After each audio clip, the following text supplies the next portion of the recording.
अगर ये गाड़ी को लेके आप अपना पैसा डुबाना चाहते हैं, चाहे वो 89,999 में ही क्यों ना हो, तो ये वीडियो आप बिल्कुल भी स्किप कर सकते हैं, क्योंकि ये वीडियो में आपको पता चलने वाला है टॉप 5 ऐसे रीज़न जिसकी वजह से आपको S1X प्लस बिल्कुल नहीं लेना चाहिए, चाहे वो 89 में या 79 में कितने में भी है। इसको न लेने का सबसे बड़ा रीज़न है, क्योंकि एक बार अगर आप इसको ले लिए उसके बाद कहीं आपके साथ ऐसा ना हो कि लेने के बाद आपकी गाड़ी अगले दिन सर्विस सेंटर पे पड़ी है और सर्विस सेंटर की हालत आपको पता है। तो वो सब बातें बाद में करेंगे। और ऐसे कौन से 5 रीज़न है जिसको आपको जानना बहुत ज़रूरी है अगर आप इसको कंसीडर कर भी रहे हैं और आपको ये चीज़ें पता नहीं। सबसे पहली बात, इसमें आपको चार्जिंग टाइम लगने वाला है 7.4 आवर का, जो कि आप सोचोगे मन में कि 24 आवर में 7.4 आवर्स ओके ठीक है, आपकी स्लीप ही खुद 8 आवर्स की होती है। तो 7.4 आवर ये बोलने के अगर आप इसको 10% से भी चार्ज करेंगे तो ये 8 आवर 7 आवर के अंदर ही चार्ज होगा। चलो हम मिनिमम 7 आवर्स ही मान लेते हैं। तो 7 आवर कितना होता है, आप रात के 12 बजे अगर इसको लगाते हैं चार्ज पे तो ये सुबह 7 बजे तक चार्ज होता रहेगा।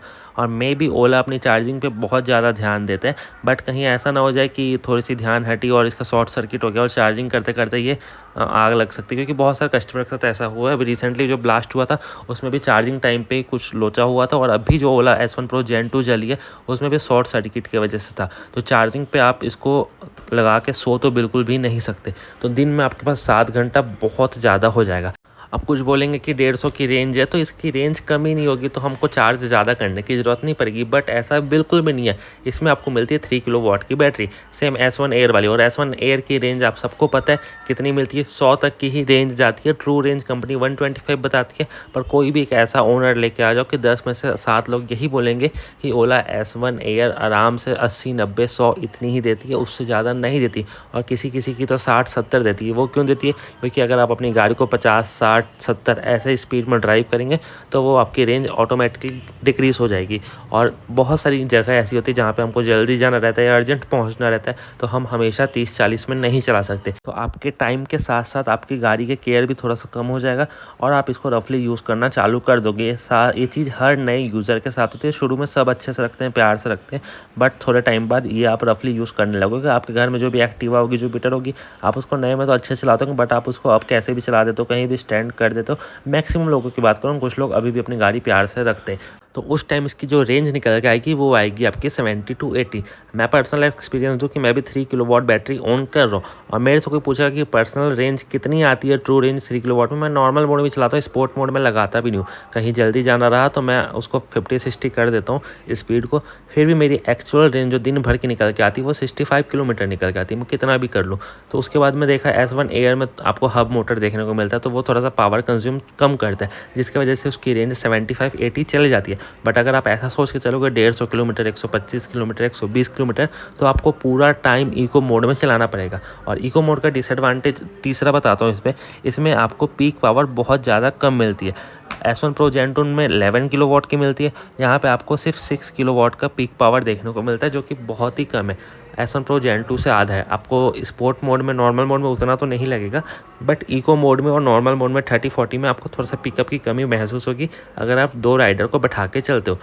तो यहाँ पे आपको चार्जिंग के साथ कॉम्प्रोमाइज़ होगा ही, क्योंकि इसको चार्ज होने में बहुत ज़्यादा टाइम लगेगा, और आप थोड़ा सा भी इसको जल्दी चला के ले आओगे तो इसकी बैटरी परसेंटेज उतरना चालू हो जाएगा, एक्चुअल रेंज से डिक्रीज़ होते रहेगा। तो आपको चार्जिंग टाइम अगर अरेंज कर सकते हो 7.5 आवर का, और आपका डेली रनिंग दिन का 50 किलोमीटर के आसपास है, तो आपको इसको लेना बेस्ट है, क्योंकि 50 किलोमीटर चलेगा, आपका चार्जिंग थोड़ा सा ज़्यादा बचे रहेगा और आपकी गाड़ी ज़्यादा टाइम नहीं लगेगी चार्ज होने में, 4 से 5 घंटे में भी चार्ज हो जाएगी। तो इस वजह से आप अगर मैनेज कर पाते हो चार्जिंग टाइम तो आप ये आराम से ले सकते हो। अगर आप ये सोच के लोगे 100 किलोमीटर ही चलेगी तो बाद में आपको ये पछताना पड़ेगा। और इसके पॉजिटिव साइड भी उसका वीडियो अलग से बना दूंगा, पर नेगेटिव साइड भी आपको पता होना चाहिए, चाहे छोटा ही क्यों ना हो। अब आते हैं कि ये एक फ्रेश प्रोडक्ट अभी है। फ्रेश प्रोडक्ट बोले तो कि अभी मार्केट में ये सक्सेस नहीं हुए, हम इसको रियल आई से नहीं देखे। हमने S1 Pro Gen 1, S1 Gen 1 देखी थी, उसको सक्सेस होने में कम से कम 2 से 3 साल लग गए थे, फिर उसको डिसकंटिन्यू कर दिया गया। Gen 2 में पता है आपको क्या दिक्कत आ रही है, S1 Air तो पूरी तरीके से फ्लॉप हो चुका है, कोई भी लेना उसको पसंद नहीं कर रहा। नहीं यकीन है तो S1 Air का रिव्यू यूट्यूब में सर्च कर लो, ट्विटर पर सर्च कर लो, या S1 Air वर्ड ही सर्च कर लो, आपको सब कुछ पता चल जाएगा। और कंपनी अगर ऑफर दे रही तो पर्टिकुलर इस गाड़ी में क्यों दे रही है? वो जेन 2 में भी 20,000 कम कर सकती थी। सेल्स तो जेन 2 की भी बढ़ जाती है। 149 की जो अभी आ रही है लोग उसको 129 में ले लेते तो आराम से उसकी सेल्स इंक्रीज हो जाती। लोग S1 एयर छोड़ के जेन 2 को बुक करा देते। But particular S1 X plus में ही क्यों? कंपनी चाहती तो इसके 2 किलोवाट पे भी दे सकती थी या बिना की वाले वेरिएंट पे भी दे सकती थी। तो कंपनी आपसे ज़्यादा समझदार है, वो कुछ सोच समझ के इस पर ऑफर रखी है। तो आप समझ सकते हैं अभी हम इसको रोड पे चलते हुए नहीं देखें या किसी ओनर का एक्सपीरियंस नहीं लिए तो हमको पता नहीं चल सकता कि ये गाड़ी है कैसे, रोड में कैसा परफॉर्म कर रही है और इसमें एक्चुअल में दिक्कत क्या आ रही है। S1 एयर में तो सॉफ्टवेयर की दिक्कत है, मोटर भी ख़राब हो जाता था, बट इसकी दिक्कतें नहीं पता। 100 लोग लेंगे, 100 लोग अलग अलग तरीके से चलाएंगे, उसके बाद इसकी दिक्कत आना सामने हो जाएगी। और जो भी ये सोच रहे हैं किसी डिलीवरी मुझे अभी मिल जाएगी तो ऐसा बिल्कुल भी नहीं है। कम से कम आपको 10 से 15 से 20 दिन तो लगने ही वाले, क्योंकि अगर अभी डिलीवरी किसी को मिलेगी उसके बाद अगर किसी भी यूज़र ने नेगेटिव रिव्यू शेयर कर दिया क्योंकि गाड़ी ये दिक्कत तो आने ही वाली है, तो जो लिए हैं वो भी ऑर्डर कैंसिल करा देंगे। और ये ऑफर दिसंबर तक का ही है, तो कंपनियाँ इसकी सेल्स भी बनाना चाहती है, अपना नाम भी अच्छा रखना चाहती है, जिस वजह से उन्होंने इसी का प्राइस कम किया। तो आपको डिलीवरी कम से कम 20 तारीख 25 तारीख के बाद ही देखने को मिलेगी कि तब तक कोई कंप्लेन करे, तब तक लोग की गाड़ी ऑर्डर में भी आ जाए और आपको डिलीवरी मिलनी भी चालू हो जाए और जनवरी फरवरी तक की आपकी डिलीवरी चलती रहे। तो ऐसा नहीं है कि जो भी लोग बुक कराएंगे उनको 20 तारीख को 25 तारीख को डिलीवरी मिल जाएगी। डेट दिखा रहा है आपको अट्रैक्ट करने के लिए कि आपको इस दिन तक मिल जाएगी, तो आप बोलोगे चलो बुक करा लेते हैं।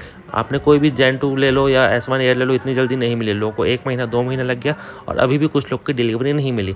और ये सभी स्टेट में एप्लीकेबल नहीं होगा या सभी सिटी में, कुछ कुछ सिटी में डिलीवरी मिल भी सकती है, बट वो रेयर चांस होगा, सबकी बात नहीं कर रहा हूँ मैं। तो आपको दिक्कत होगी डिलीवरी में, तो कम से कम आप दिसंबर 25 के बाद इसकी डिलीवरी एक्सपेक्ट करो। तो लोग पता ही नहीं चल पाएगा इसमें क्या नेगेटिव, और सब लोग इसके इंतजार में ही बैठे रहेंगे कि इतने कम में गाड़ी मिल रही है। तो एक नेगेटिव ये है क्योंकि ये अभी एक फ्रेश प्रोडक्ट है, हमको इसको मार्केट में उतरते हुए देखा ही नहीं है। कम से कम 2 महीने भी हमने नहीं देखा कि गाड़ी कैसी है, इसका परफॉर्मेंस कैसा है और एक्चुअल में इसमें दिक्कत क्या है। और ये चीज़ तो आपको आँख जरूर खोल देगी। S1 एयर भी जब लॉन्च हुई थी तो टेस्ट ड्राइव में बहुत ही सक्सेस थी, सब लोग बहुत तारीफ कर रहे थे, बल्क में इसकी बुकिंग करा ली थी। टेस्ट ड्राइव के बाद जैसे डिलीवरी होना चालू हुई सबको पता चल गया S1 एयर क्या चीज़ है। तो ये चीज़ अच्छी हो भी सकती है बट ख़राब भी हो सकती है, ये चीज़ भी आपको मान के चलना पड़ेगा। और लास्ट हमारा पॉइंट आता है कि इसमें जो पासवर्ड इशू है, हालांकि वो बहुत बड़ा इशू नहीं है, बट अगर मैं इसको आपको दूसरे तरीके से पासवर्ड टैप करने में बहुत ज़्यादा टाइम लगता है। अब कुछ लोग बोलेंगे कि हम इसको ब्लूटूथ से कनेक्ट करके खोल सकते हैं, बट आपके घर में 5 मेंबर है, 3 मेंबर, आप सबको फ़ोन पकड़ा के ब्लूटूथ कनेक्ट करवा के नहीं खुलवा सकते। कुछ लोग हाथ से ही खोलना प्रीफर करेंगे। शुरू में आप खुद 10 दिन ब्लूटूथ से खोलोगे, बट 10वें दिन 11वें दिन आप बोलोगे कि यार छोड़ना, जल्दी दबाता हूँ, मेरे को इतना टाइम नहीं कि जेब से मोबाइल निकालूँ फिर कनेक्ट करूँ फिर ये करूँ। क्योंकि ये अगर ब्लूटूथ कनेक्ट रहेगा और ये डिसकनेक्ट हो जाएगा फिर ओला स्लीपिंग में चले जाएगा। इसका ऐप का भरोसा नहीं कर सकते क्योंकि इसका ऐप हमेशा सक्सेस नहीं चलता, किसी का चलता है, किसी का कुछ दिन बाद बंद हो जाता है। और जो भी एग्री है इस बात से नीचे कमेंट करके बता देना कि ओला हमेशा स्लीपिंग पे चले जाता है। तो थोड़ा सा उसमें आपको इशू आते रहेगा, आपको 5 मिनट लगेगा ऐप से खोलने में अगर वो स्लीप पे गया और नहीं गया, और आपका पासवर्ड अगर 1 से 2 या 3 के बीच में, तो आपको उतनी ज़्यादा दिक्कत नहीं आएगी। और बिल्ड क्वालिटी तो आपको पता ही है, चाहे वो S1 एयर हो, S1 X हो, S1 X प्लस हो, उतनी अप टू द मार्क नहीं है क्योंकि इसमें कॉस्ट कटिंग की गई है। टेस्ट ड्राइव की गाड़ी में आपको नहीं दिख सकता क्योंकि कंपनियां टेस्ट ड्राइव की गाड़ियाँ जो भेजती है शोरूम पे उसको एक्स्ट्रा चेक करके भेजती है और अच्छे से फिट एंड फिनिश करके भेजती है। पर डिलीवरी वाली गाड़ियों में उनके पास इतना टाइम नहीं रहता कि एक पर्टिकुलर हर एक गाड़ी को चेक करके भेजें। वो बल्क में भेजती है और जिसका अच्छा निकलता है ठीक है, जिसका नहीं निकलता है फिर वो वाकई एक्सपीरियंस सेंटर में जाके खड़े रहती है। और एक्सपीरियंस सेंटर जाना तो S1 एयर और S1 प्रो जेन 2 का कंडीशन जरूर दें। और अगर आप इन सब चीज़ों को फेस कर सकते हो, चार्जिंग टाइम हो गया, लो रेंज हो गया, और जो हमारा लॉक अनलॉक का सिस्टम है और भी कुछ छोटी मोटी चीज़ें, पैनल गैप है, और इसका जो सर्विस है वो सबसे बड़ा मेजर रोल प्ले करता है क्योंकि आप एक ऐसे एरिया में रहते हैं जहाँ ओला का एक्सपीरियंस सेंटर बिल्कुल भी पास नहीं है, कम से कम 20 किलोमीटर के अंदर नहीं है। तो वहाँ तो बिल्कुल भी मतलब ओला की कोई भी गाड़ी, मतलब सर्विस के रिगार्डिंग की बात आ रही तो ओला का हर मॉडल ख़राब हो सकता है। तो सर्विस अगर आपको प्रॉपर मिलेगी नहीं तो आपको इसको लेने का कोई भी सेंस नहीं बनता। और आपका सर्विस सेंटर बहुत ज़्यादा दूर है घर से, तो आप इसको पैदल ले जा नहीं पाओगे और वहाँ से कोई आदमी आने नहीं वाला, तो आपको खुद अपना पर्सनल गाड़ी करके ले जाना पड़ेगा, जो कि आपका 2 से 4 हज़ार रुपये ऐसे ही लग जाएगा अगर आप पिकअप ट्रक या पिकअप वैन जो भी मंगाते हैं। और गाड़ी एक्सपीरियंस सेंटर में कब तक खड़ी रहेगी, आपको बार बार पूछने के लिए इतना लंबा चक्कर काटना पड़ेगा। तो 10-20 किलोमीटर के अंदर एक्सपीरियंस सेंटर आ रहा है आपके घर से तो ही लेना।